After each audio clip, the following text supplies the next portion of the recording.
My target was a frail old man lying motionless in a hospital bed. There were no colorful balloons in the corner or get-well-soon cards on the little desk. Funny that. At 64 years of age, you'd think somebody would care enough to pop by for a visit. "Mr. Williams?" I asked, approaching him from the side. His glazed eyes rotated toward me. He couldn't speak because of the oxygen mask. "I'm Daniel, a hospital volunteer. I'm here to read to you, if you're interested."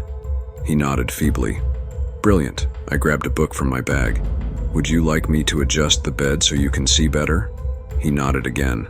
I leaned forward and rotated the upper section forward, my free hand simultaneously flying over the controls along the side panel. "There."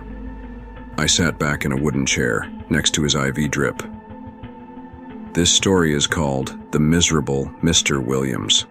He tried to sit up, grimaced, then clutched his own abdomen. There once was a miserable old sod named Mr. Williams. He had a wife, 2 sons, and a daughter. He lived in a blue house and worked as a dentist. All the villagers loved him. He was polite and kind and made them feel safe when in his big chair. But Mr. Williams had a secret. You see, he wasn't very nice to everybody. The sick elderly man fumbled awkwardly for the nurse's alarm. "Oh, sure." He smiled in public, but back home, he was a terrible person. So terrible, in fact, his kids hid whenever they heard his car coming up the driveway. And if his wife so much as dropped a plate, she'd start trembling. He finally got his finger onto the button, but no matter how many times he mashed it, nothing happened because I disconnected the cable. The stress drove Mr. Williams' wife to an early grave. Then his kids ran away from home. They didn't hear a peep from their father for nearly 20 years when they got a call to say he'd fallen ill.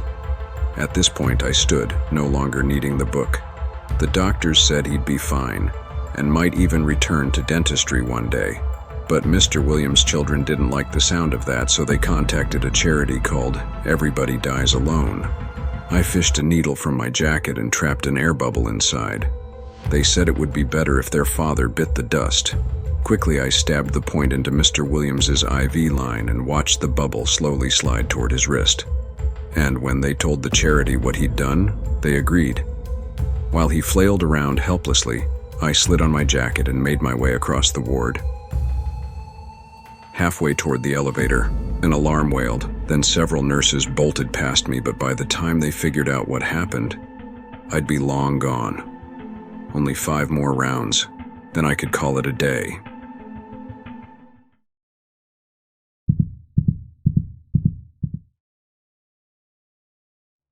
I glanced down the dimly lit corridor, my footsteps echoing against the sterile walls. The hospital's hushed whispers seemed to amplify as I approached it. The dreaded death room, bed 4. Every hospital ward has at least one. The room where every patient meets their end, even if their ailments seemed minor. But bed 4 had a reputation, one that sent shivers down my spine. The stories whispered among the staff painted a grim picture. A young man, his life snuffed out by sepsis. An elderly patient, defiant in the face of illness, succumbing to its grip. Even children, their fragile bodies no match for the malevolent presence that lingered in that room. But it wasn't just superstition or mere coincidence. No. There was something darker at play. The souls of those who perished within bed 4, they didn't move on.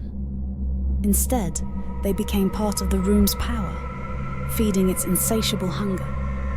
I had heard the tales, dismissed them as mere legend. Until now. As I reached the nurse's station, a chill crept up my spine. The air felt heavy, suffused with a palpable sense of dread. And then I saw them, the souls of the departed, their ethereal forms hovering just beyond the veil of reality. They knew I could see them, and they were coming for me. With trembling hands, I reached for the phone, my heart pounding in my chest. But before I could dial for help, a realization dawned upon me. A twist of fate too cruel to comprehend. The death room wasn't just claiming patients anymore. It was reaching beyond its confines, ensnaring those who dared to stand in its way. And now, It was my turn to face its wrath.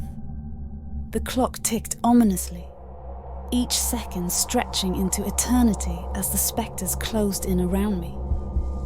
In that moment, I understood the true horror of Bedford, the room where every soul was destined to meet its end, including mine.